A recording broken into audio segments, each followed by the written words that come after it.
પાટીદાર અનામત આંદોલનથી શું ફાયદો થયો એ કદાચ કરશનભાઈને ન ખબર હોય, કેમ કે કરશનભાઈ કરોડપતિ છે અને પાટીદાર અનામત આંદોલન એ સમાજના નબળા વર્ગો માટે હતું.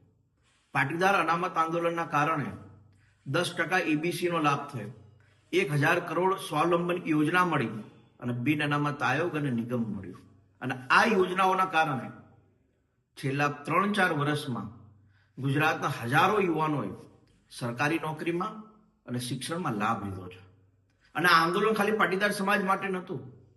આ આંદોલન ભલે પાટીદાર સમાજોએ કર્યું, પરંતુ લાભ બ્રાહ્મણ સમાજને, રાજપૂત સમાજને, લોહાણા સમાજને, સ્વાની સમાજ, આવા 50 સમાજ છે જેને અનામતનો લાભ નહોતો મળતો.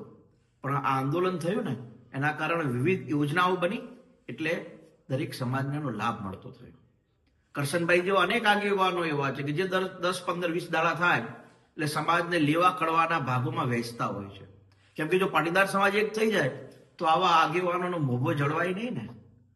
એટલા માટે થઈને વારંવાર નિવેદનબાજી કરીને સમાજના ભાગલા પાડવાનું કામ કરે છે, સમાજને લેવા કડવામાં વેચવાનું કામ કરે છે.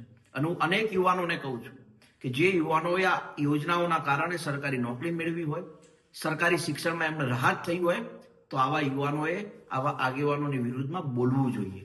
કેમ કે આગેવાનો સમાજના હિતેચ્છુ નહીં હોતા, માત્ર સમાજના ભાગ કેમ પડે એની ચિંતા કરે.